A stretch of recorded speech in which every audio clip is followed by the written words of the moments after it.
Hello बच्चों, welcome to our mathematics class. In today's class, we'll be continuing our chapter number 4 of mathematics, that is determinants.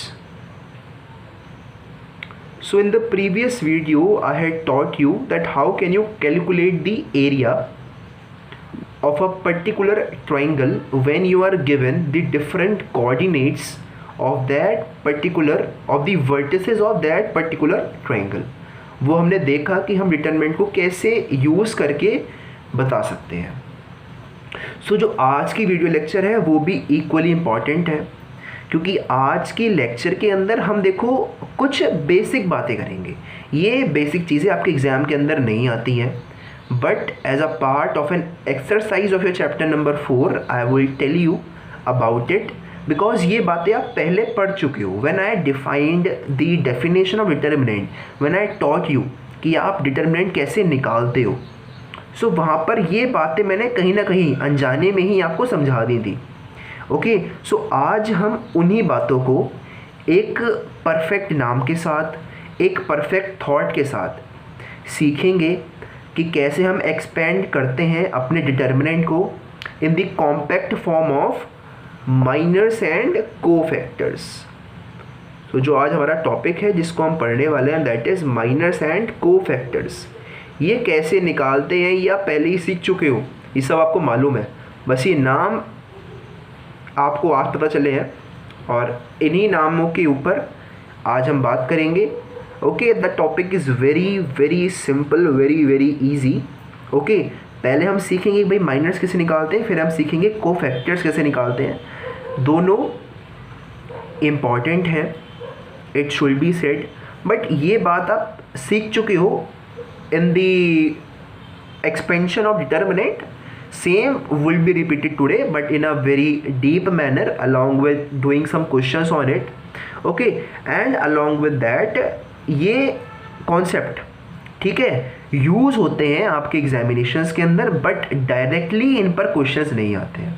ठीक है, but क्योंकि ये use होते हैं exams के अंदर, किसी पर्टिकुलर क्वेश्चन के अंदर आप इसको यूज़ करोगे concept of minus and cofactors. So that is the reason today I am telling you that how do you find the minors and cofactors of a particular determinant. और कई बार ऐसा हुआ भी है कि 1 या 2 मार्कर क्वेश्चंस के अंदर आ गया है कि भाई इस एलिमेंट का माइनर निकालो, इस एलिमेंट का कोफैक्टर निकालो. सो इसलिए भी ये टॉपिक आपके लिए ज़रूरी है, क्योंकि कभी कभी ये 1 या 2 मार्कर में डायरेक्टली भी पूछ लिया जाता है. सो आइए हम शुरू करते हैं to study minors and cofactor. So पहले हम जो बात करेंगे जिसके बारे में, दैट इज़ माइनर्स, कि भाई माइनर्स कैसे निकालते हैं when we are given a particular determinant. So minors निकालना बच्चों बहुत ही आसान काम है. माइनर निकालने के लिए आप क्या करते हो, before moving on to minors what I want to recall is कि बच्चों ये जनरल फॉर्म जो होती है किसी भी मैट्रिक्स की मैं बात कर रहा हूँ अभी, ठीक है, आई am talking about any matrix. वो फॉर्म आपको याद होनी चाहिए कि मैं पहले एलिमेंट को डिनोट करता हूँ एज A11 से. A11 से क्यों करता हूँ, क्योंकि ये पहला रो में है और पहली कॉलम में है. ठीक है, अगला एलिमेंट पहली रो का लिखा जाता है as A12. 1 denotes the number of row in which it is lying and 2 denotes the number of column in which this element is lying. A13 denotes the similar things. Okay, correspondingly A13 लिखते हैं हम. Similarly बच्चों आप A21 लिखते हो, A22, A23, similarly A31, A32 and A33. So I hope आपको ये अच्छे से याद है कि हम किस तरह से जनरल फॉर्म डिफाइन करते हैं of any matrix. And let me recall कि बच्चों डिटरमिनेंट क्या है. Determinant is a particular number associated to each matrix which is denoted by these vertical lines. ठीक है, सो आज हम इसी जनरल फॉर्म से आपको सिखाएंगे कि अगर कोई आपसे कहे कि आपने माइनर निकालना है किसी भी एलिमेंट का, तो आप उसको कैसे निकालोगे. ठीक है, सो लेट मी से कि मेरे को किसी ने कहा कि भाई तुम माइनर निकाल के दिखाओ मेरे को A21 एलिमेंट का. ठीक है, जिस तरह से बच्चों हर एक मैट्रिक्स के साथ एक पर्टिकुलर नंबर एसोसिएटेड होता है जिसको हम बोलते हैं डिटर्मिनेंट, सिमिलरली हर एक एलिमेंट ऑफ अ मैट्रिक्स के साथ एसोसिएटेड एक नंबर होता है, एसोसिएटेड एक नंबर होता है जिसको हम बोलते हैं माइनर्स। ठीक है, सो माइनर निकालने का तरीका आपको मैं सिखा रहा हूँ, माइनर निकालते कैसे हैं। सो आपसे किसी ने कहा भाई find the minor of A21, आपसे ये कहा गया है भाई A21 का माइनर निकालो। A21 क्या है, किसी भी एलिमेंट की अभी जनरल फॉर्म है, मैंने उस एलिमेंट को डिफाइन नहीं किया, आपको रियलिटी में क्वेश्चन इस तरह से नहीं मिलेगा, क्वेश्चन में आपको नंबर्स दे रखे होंगे, ठीक है, बट ये भी आप समझिए इसको जनरल फॉर्म से। सो A21 का माइनर निकालने के हम क्या करते हैं, बहुत ही छोटा सा काम, बहुत ही आसान काम जो हम पहले भी करते हुए आए हैं, ठीक है, कि अगर आपसे भाई किसी ने A21 के बारे में बात करी, सो जिस कॉलम में ये A21 लाई करता है उसको भूल जाओ, इसको भूल जाओ, इस पर ऐसे उंगली रख दो, और जिस रो में ये A21 लाई करता है उसको भी भूल जाओ, ठीक है, ये जो सेकंड रो है इसको भी फॉरगेट कर दो, और जो बचे हुए एलिमेंट्स हैं उसको लिख दो, दैट इज डिटर्मिनेंट के अंदर जो बचे हुए आपके एलिमेंट्स हैं इसको भूल जाओ और इसको भूल जाओ। तो बचे हुए एलिमेंट कौन से हुए बच्चों, A12, A13, A31 और जस्ट अ मिनट, A31 नहीं आएगा, A32 आएगा, हमने ये भूल गए और ये भूल गए, A12 लिखा, A13, A32 और A33। तो अगर कोई आपसे पूछे भाई बताइए माइनर क्या है A21 का, तो पहला काम क्या करना है कि जिस भी कॉलम में है और जिस भी रो में है उनको भूल जाओ और बाकी एलिमेंट्स को ऐसे लिख दो और उसका निकाल दो आप डिटर्मिनेंट इन एलिमेंट्स का। सो डिटर्मिनेंट निकालना बहुत आसान होता है, this into this minus this into this, that is A12 into A33 minus A13 into A32, बस ये आपका आंसर होगा। ये नंबर होगा कोई, आई will be showing you with an example कि भाई इस तरह से हम निकालते हैं माइनर, ठीक है। अगर कोई आपसे कहे भाई find the minor of A23, तो बहुत आसान है, A23 के आपके पास जो डिटर्मिनेंट बन के आएगी वो क्या होगी बच्चों, इसको भूल जाओ, इसको भूल जाओ, A11 A12 ऊपर, A11 A12 ऊपर, A31 A32 नीचे, A31 और A32, ये इसका आंसर होगा। मतलब इसको सॉल्व कर लो डिटर्मिनेंट को, और जो भी करस्पॉन्डिंग आपके पास नंबर आएगा वो इसका माइनर होगा। ओके, अगर कोई आपसे कहीं भी find the minor of 832, okay, so उसके लिए क्या करस्पॉन्डिंग डिटर्मिनेंट होगी for A32 I am talking about, इसको आप खुद करिए और फिर चेक करिए। So now I am telling you कि A32 के लिए forget this and remember A11 A13 A11 A13, और बच्चों I was talking about A32 ना, A21 और A23, A21 और A23, इसको सॉल्व कर लिए, जो भी नंबर आएगा वही आपका आंसर होगा। सो आई होप आपको एक 3x3 मैट्रिक्स में किसी भी पर्टिकुलर एलिमेंट का माइनर निकालना आ गया है। माइनर होता है एलिमेंट लेवल पर, माइनर होता है बच्चों एलिमेंट के लेवल पर, ठीक है। आपसे कोई ये नहीं कहेगा कि इस डिटर्मिनेंट का माइनर निकालो, नहीं, आपसे कहेगा कि इस डिटर्मिनेंट के पर्टिकुलर नंबर्स के एसोसिएटेड एक माइनर निकालो, ठीक है। Now talking about, it was about 3x3 matrix ना, now let's talk about a 2x2 matrix के बारे में बात कर लेते हैं एक बार, कि भाई जब आपके पास एक 2x2 मैट्रिक्स है, सो उसमें आप कैसे निकालते हो माइनर्स को, वो बहुत ज़्यादा आसान है, इससे भी आसान है।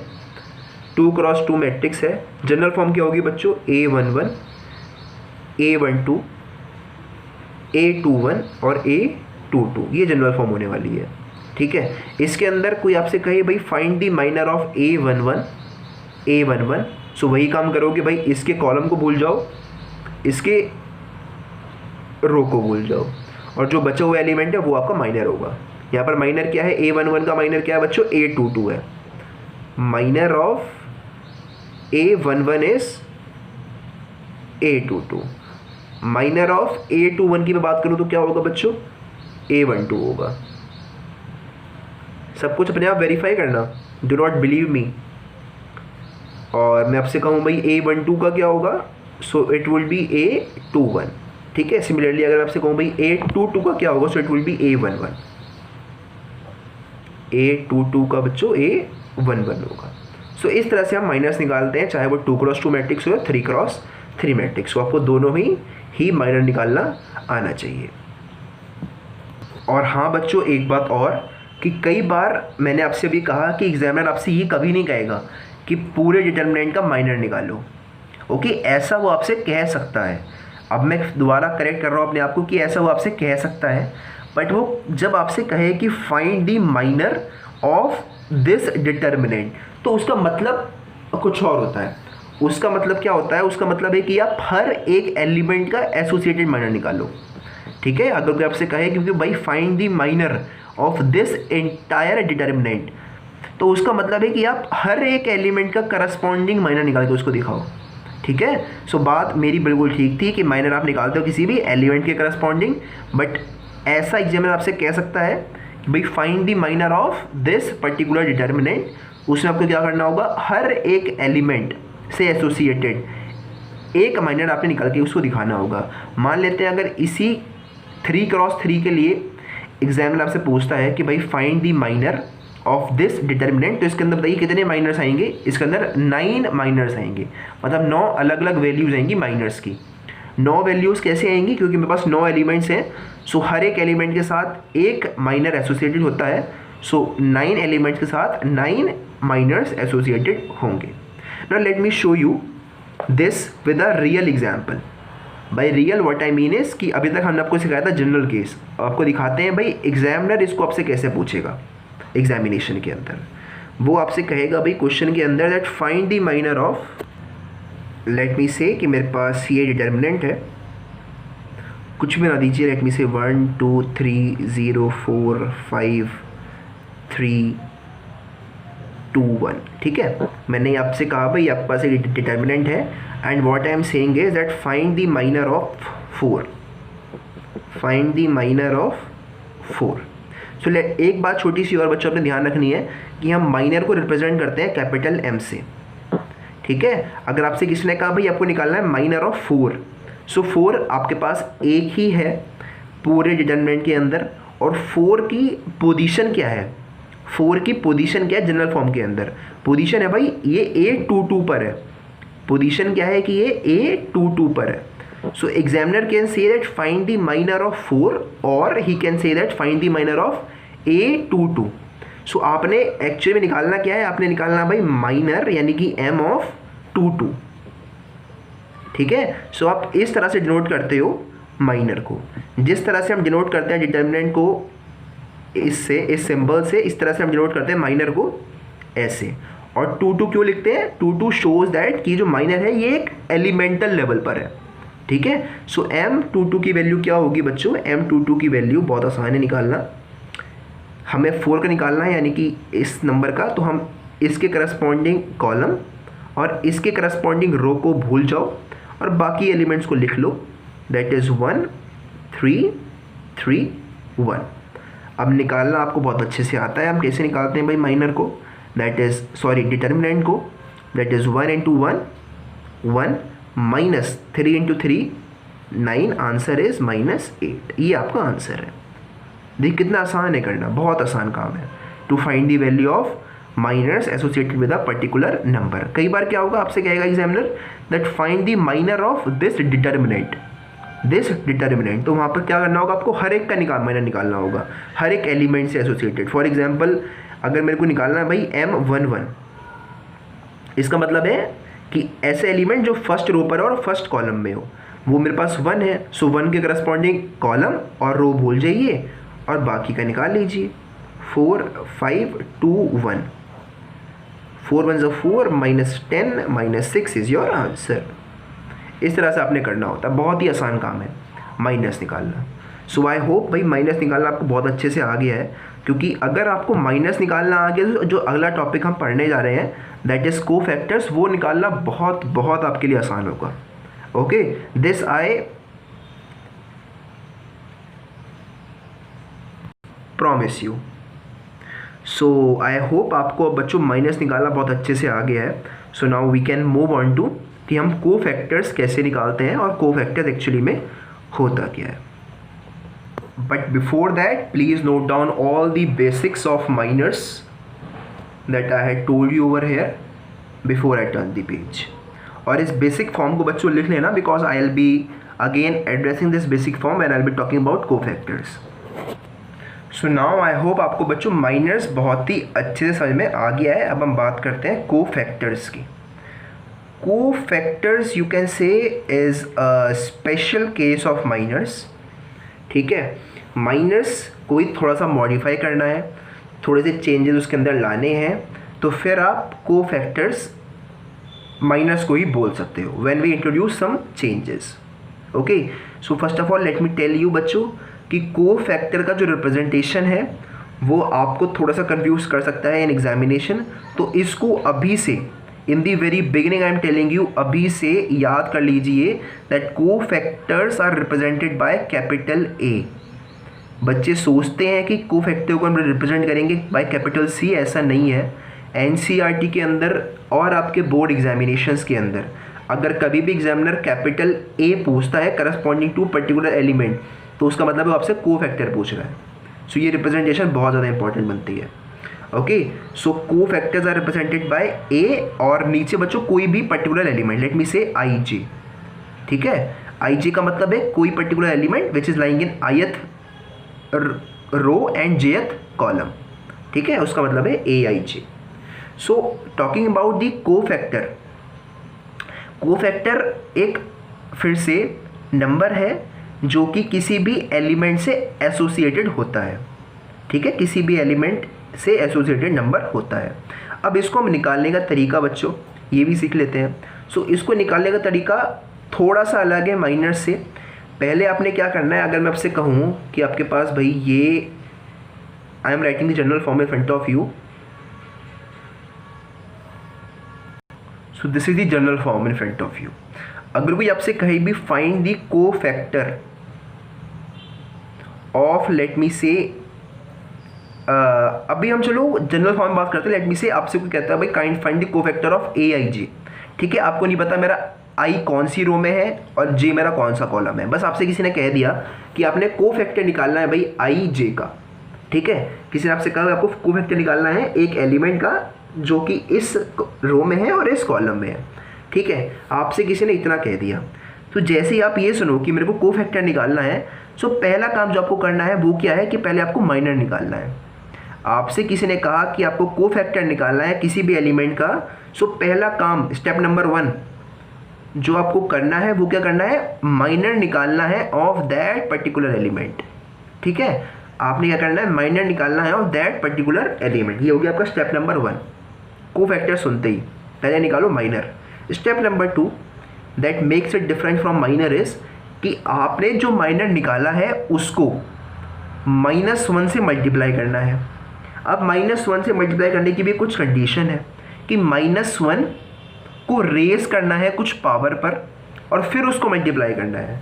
वो पावर क्या होती है वो समझना बहुत ज़रूरी है कि भाई -1 को आपने रेस करना है पावर ऑफ i प्लस जे. जो भी नंबर i है उसको ऐड कर दो j में और -1 को उसकी पावर में रेस कर दो. देखो एक छोटी सी बात जो आप सबको पता होनी चाहिए, दैट इज़ कि -1 की पावर अगर ऑड है सो आंसर हमेशा बच्चों -1 ही आएगा. अगर -1 की पावर मान लेते हैं इवन आ रही है, सो जो आंसर आएगा वो +1 आएगा. तो बात सिर्फ यही फ़र्क होती है कि अगर आपके पास i प्लस जे जो सम है वो एक इवन नंबर है. अगर i प्लस जे सम जो है the sum of i and j, if the sum of i and j is even, then the cofactor of aij is equal to the minor of aij. ठीक है, फिर तो कोई फर्क ही नहीं रहा कोफैक्टर और माइनर में. कब नहीं रहा, जब आपके पास जो सम है बच्चों i और j का वो एक इवन नंबर हो. ठीक है, बट मान लेते हैं that if the sum of i and j is odd, then the cofactor of A I J, that is A I J, ठीक है, इससे नोट कर रहा हूँ मैं ए आई जे से। को फैक्टर ऑफ ए आई जे की वैल्यू होगी भाई minus of the minor of I J, ठीक है, क्योंकि मैंने इसको -1 से मल्टीप्लाई कर दिया है। अब ये बच्चों ऑड कैसे होगा, इवन कैसे होगा, वो हम समझते हैं with respect to this general form, ठीक है। समझने के लिए let me give you an example. आपसे कोई कहे भाई find the cofactor of A11, आपसे किसी ने कहा कोफैक्टर निकालिए बच्चों A11 का। सो पहला काम क्या करना है, find the minor of A11। Minor निकालना आपको आता है अच्छे से, A22, A23, A32 और A33, ये आप निकाल लोगे। पहला काम आपने ये करना है। फिर इसकी मल्टीप्लाई करनी है भाई -1 रेज टू दी पावर। आपने क्या देखना है कि सम क्या है आई और जे का। ये आपका आई है 1 और जे क्या है वो भी 1 है। सो 1 + 1 क्या होता है बच्चों, 2 होता है। सो -1 की power 2 is an even number, ठीक है। सो -1 की power 2 is always equal to 1। So 1 into a particular number is the same number. So यहाँ पर जो कोफैक्टर है बच्चों A11 का, उसकी वैल्यू क्या होगी, that will be A22 into A33 minus A23 into A32, ठीक है। जनरल फॉर्म की मैं बात कर रहा हूँ अभी, do not confuse over here, बहुत ही सिंपल सी बात है। When I will be telling you with the help of example आपको क्लियर हो जाएगा, बट क्योंकि आपको समझना है अभी इसको हर एक फॉर्म के लिए, तो अभी इसको थोड़ा समझते हुए चलो जनरल फॉर्म को, ठीक है। एक एग्जांपल और दूंगा जनरल फॉर्म का, then I will be moving on to real questions जो पूछे जाते हैं। सो कोफैक्टर ऑफ A12 कोई आपसे पूछता है भाई, किसी ने आपसे पूछा find the cofactor of A12। So A12 निकालना बहुत आसान है। आप क्या करोगे, पहले निकालोगे भाई minor associated with A12। The minor with A12 will be A21, A23, A31 और A33 multiplied by -1 raise to the power sum of 1 and 2। देखो 1 + 2 क्या होता है बच्चों, 3 होता है। 3 इज एन इवन नंबर। सो -1 की power even number is always -1, यानी कि जो आपके पास अब कोफैक्टर आने वाला है उसकी वैल्यू क्या होगी, that will be minus of the minor A12, ठीक है। जबकि यहाँ पर क्या थी, एग्जैक्टली इक्वल टू थी माइनर ऑफ A11। सो यही फ़र्क है बच्चों कोफैक्टर और माइनर में। कोफैक्टर के साथ एक पर्टिकुलर साइन आता है associated to that particular number, ठीक है। कोफैक्टर के साथ एक साइन आता है माइनस का या फिर प्लस का associated to that particular number, which makes it different from minors. So अगर आप इतनी बात समझ चुके हो बच्चों about cofactor and about minor, so आपसे कोई कुछ भी सवाल पूछ ले, चाहे वो माइनर का हो या फिर वो कोफैक्टर का हो, आप बहुत ही ईजिली उसका आंसर दे सकते हो। Okay, so now I am doing some questions on this cofactors. जो पहला क्वेश्चन मैं आपको दे रहा हूँ, ट्राई इट योरसेल्फ, या फिर पहला क्वेश्चन आप देख लीजिए और अगला क्वेश्चन अपने आप ट्राई करना। So the question number 1 is that, so पहला क्वेश्चन हम करने जा रहे हैं बच्चों, जिसके अंदर आपको गिवन है एक डिटर्मिनेंट और आपसे कहा गया भाई कुछ प्रूफ करना है आपने। सो पहले मैं लिख देता हूँ क्या डिटर्मिनेंट है आपके पास, दैट इज़ 2, 6, 1 -3, 0, 5, 5, 4 -7। ये आपकी NCERT का एक एग्जाम्पल क्वेश्चन है, ओके। और आपसे कहा गया है that prove that your A11 into A31 plus A12 into A32 plus A13 into A33 is equal to 0। आपने बच्चों ये प्रूफ करना है, आपको ये गिवन है। सो अब इसको देने का मेरा मेन मोटिव क्या है इस तरह के क्वेश्चन को, ये देखिए। पहले आपको पता होना चाहिए टर्मिनोलॉजी कि क्या हर एक एलिमेंट क्या डिनोट करता है। अगर आपसे कहीं दे रखा है भाई किसी ने स्मॉल a, सो इसका मतलब है स्मॉल a का मतलब है कि कोई पर्टिकुलर एलिमेंट की बात कर रहा है वो, यानी कि अगर वो स्मॉल A11 बोल रहा है तो उसका मतलब है इस नंबर 2 से। अगर वो कह रहा है capital of A31, capital of A31, तो उसका मतलब है कि जो माइनर एसोसिएटेड है इस थर्ड रो वाले में और फर्स्ट कॉलम यानी कि 1 से जो एसोसिएटेड हमारे पास कोफैक्टर है, उसको वो कह रहा है अगर मैं मल्टीप्लाई करता हूँ A11 के अंदर और फिर ऐड करता हूँ ऐसी करस्पॉन्डिंग आगे जा कर के, मेन मोटिव जो आपने समझना है बच्चों वो ये है कि A32 का मतलब क्या है। A32 का मतलब है कोफैक्टर ऑफ 5। A33 का मतलब है भाई कोफैक्टर ऑफ -7। ये बातें आपने समझ करके चलनी है, ठीक है। और A12 का मतलब है -3 से, ठीक है। A13 का मतलब है 5 से। सो ये बात आपने समझ करके चलनी है, क्योंकि मैं आपको दिखाऊंगा जनरल फॉर्म। सो मैंने यहाँ पर क्लियरली मेंशन कर रखा है भाई, स्मॉल a से दिखा रखे हैं एलिमेंट्स को, क्योंकि चाहे वो NCERT हो या फिर आपके एग्जामिनर्स हो जो कि आपकी बोर्ड एग्जाम का पेपर फॉर्म कर रहे हैं, वो NCERT की भाषा को ही फॉलो कर रहे हैं। ओके, सो उसका मतलब यहाँ पर वही से है जो हमने ऊपर आपको पढ़ाया था। अगर वो यहाँ पर देता बच्चों m, तो उसका मतलब होता माइनर ऑफ 3 1 यानी कि माइनर ऑफ 1 से, ठीक है। सो अभी हम उसकी ये वाली बात प्रूफ कर देते हैं। सो देखिए यहाँ पर उसने हमसे कहा भाई ये प्रूफ करना है हमें। सो A11 आपके सामने है एलिमेंट, तो इसको छोड़ो। A12 आपके सामने है, A13 आपके सामने, तो इनको भूल जाओ। हमारा मेन मोटिव क्या होगा कि हम कैपिटल A31 निकाल लें, कैपिटल A32 निकाल लें और कैपिटल A33 निकाल लें। इनकी वैल्यूज़ निकाल लें, इनसे मल्टीप्लाई कर दें करस्पॉन्डिंग नंबर जो भी गिवन है हमें, और फिर उसको दिखा दें कि भाई आंसर मेरे पास 0 आ रहा है, ठीक है। सो यही काम है, छोटा सा काम करना है इस क्वेश्चन के अंदर। So you will be writing that taking left hand side. So पहला काम हम क्या करेंगे भाई, A31 निकालेंगे। A31 का मतलब है कि भाई cofactor of element which is lying on the third row and first column. Third row and the first column, first element की बात कर रहा है, 1 की बात कर रहा है वो। So you know the formula कि पहले आप निकालोगे माइनर एसोसिएटेड विद 1। माइनर क्या होगा भाई, -3 5 0 4 और -1 से मल्टीप्लाई करोगे raise to the power 3 + 1 which is 4, even number. So ये तो +1 हो जाएगा। सो देखो ये होगा बच्चों -12। A31 की वैल्यू क्या है, -12 है। Cofactor of 1 is -12। ऐसे ही हम निकालेंगे A32 को। A32 निकालना बच्चों फिर बहुत आसान है, -1 करना है, raise to the power 3 + 2 is 5 which is odd, यानी कि हमें -1 से मल्टीप्लाई करना पड़ेगा जो भी माइनर आएगा हमारे पास। अब हम निकालेंगे भाई माइनर ऑफ 3 2, 5 का माइनर, ये कैंसिल ये कैंसिल, बचा क्या 2 6 5 4, 2 6 5 4, ठीक है। सॉल्व कर लेते हैं आइए।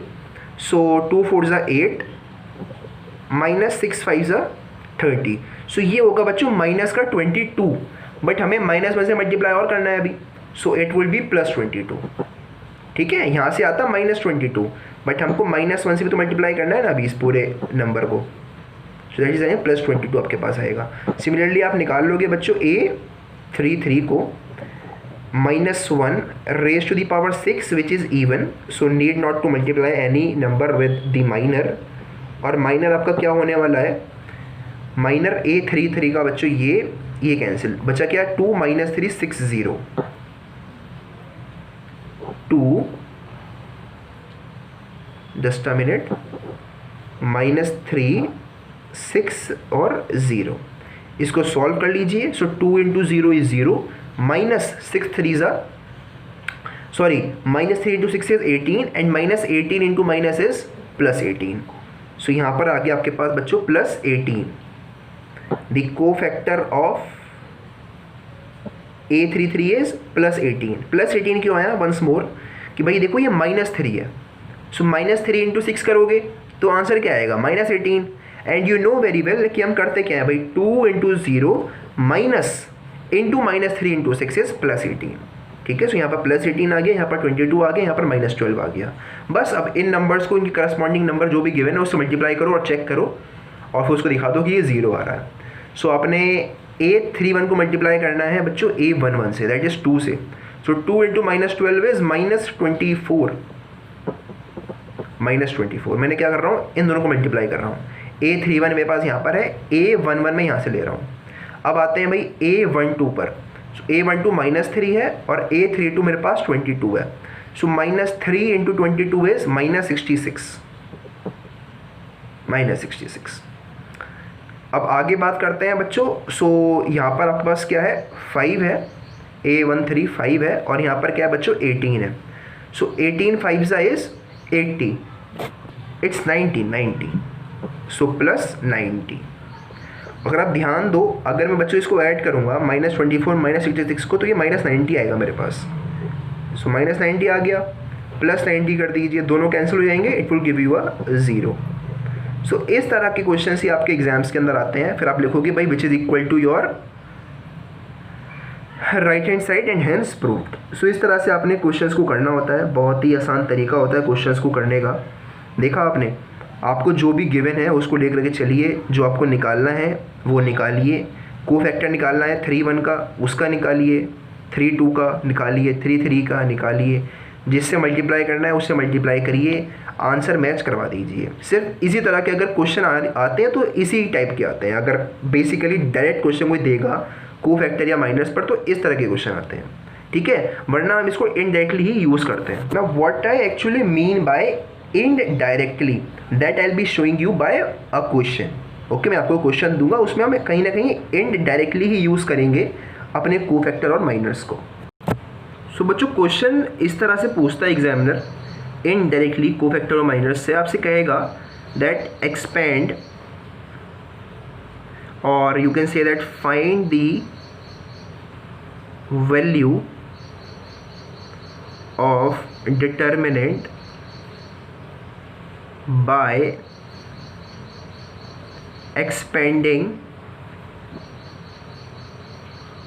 along R2। ठीक है, आपसे इस तरह से एग्जामिनर ने दे दिया सवाल कि आपको निकालनी है value of determinant by expanding along R2। अब ना ही उसने कहीं भी मेंशन किया है कि आप कोफैक्टर निकालो, ना ही उसने कहीं भी मेंशन किया है आप माइनस निकालो।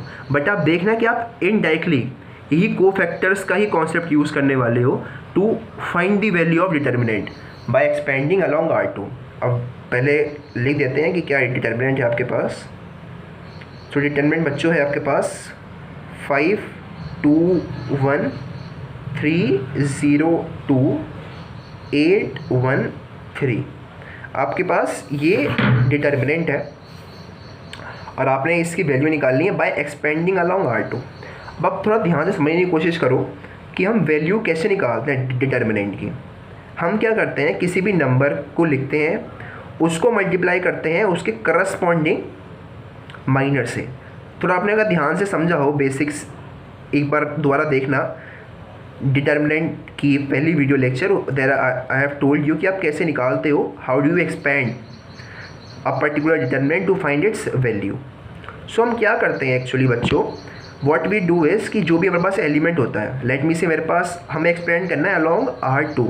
सो हम क्या करते हैं, पहले हम हर एक एलिमेंट का कोफैक्टर निकालते हैं और उन्हें आपस में ऐड कर देते हैं, दैट्स इट। अगर कोई आपसे कहे find the value of determinant by expanding along R2 कहे, R1 कहे, R3 कहे, कहीं भी कह दे, सो आपने क्या करना है, जो भी उसने अलॉन्ग में बोला है, मान लेते उसने अलॉन्ग R2 बोला है, सो आपने करना क्या है कि आपने 2 का कोफैक्टर निकालना है, द कोफैक्टर एसोसिएटेड विद 2, फिर निकालना है कोफैक्टर एसोसिएटेड विद 0, फिर निकालना है जी कोफैक्टर एसोसिएटेड विद 1। उन सबको ऐड कर देना, जो आंसर आएगा वही आपका डिटर्मिनेंट होगा। ओके, ये इसी तरीके से हम करते हुए भी आए हैं, बस आपने अभी तक उसको ऑब्जर्व नहीं किया था। आप ऑब्जर्व करने का ट्राई करना। Okay, I asked you to find the value of determinant. तो हम क्या करते हैं बेसिकली, हम वो नंबर लिखते हैं जिसके अलॉन्ग भी एक्सपेंड कर रहे हैं, 2 लिखते हैं, 2 की मल्टीप्लाई करते हैं किससे, forget the column in which it is lying, forget the row in which it is lying.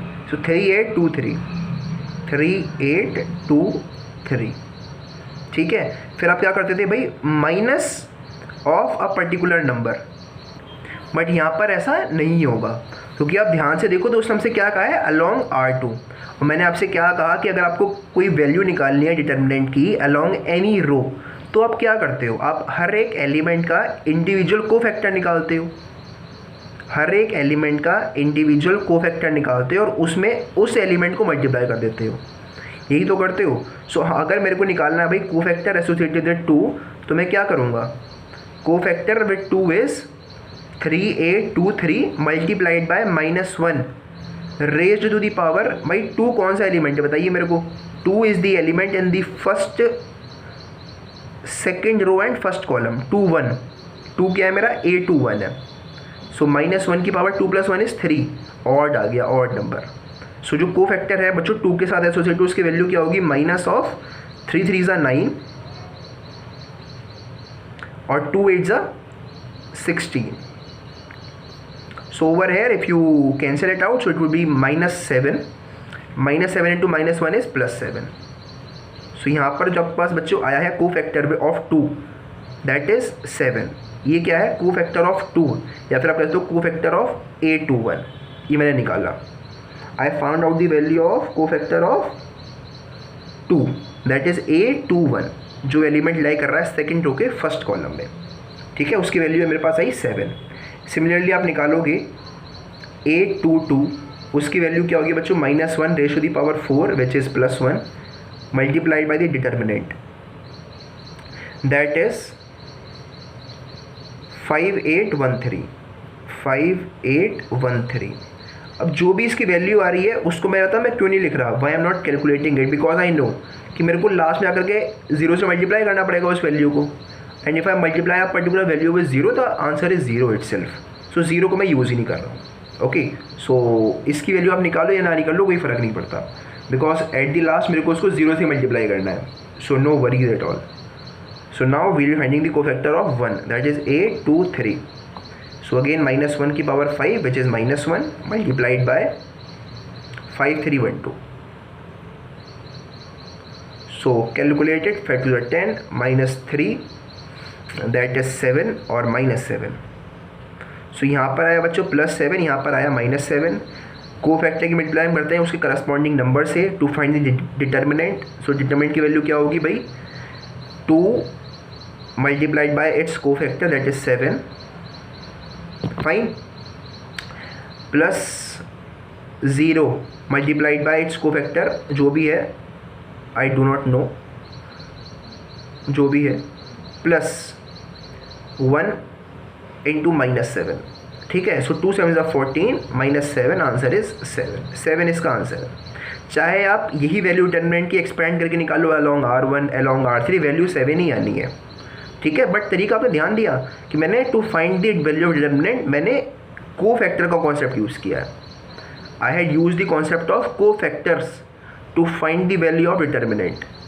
Okay, so this is the method by which the examiner makes us use this concept of cofactors in our questions indirectly, ठीक है। अगर कोई आपसे कहता है कि find the value of determinant by expanding along R3, so वहाँ पर आपको यही करना होता है कि पहले आप कोफैक्टर निकाल लो एसोसिएटेड विद 1, कोफैक्टर निकाल लो एसोसिएटेड विद 2, कोफैक्टर निकाल लो एसोसिएटेड विद 3, फिर मल्टीप्लाई कर दो करस्पॉन्डिंग नंबर से और सबको ऐड कर दो जैसे हमने यहाँ पर किया, वही आपका आंसर होगा।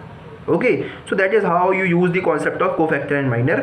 बेसिकली क्या है कि आपको कॉन्सेप्ट आना चाहिए कि आप कॉन्सेप्ट का मतलब क्या है, कॉन्सेप्ट के अंदर क्या है, कॉन्सेप्ट को कैसे लगाना है।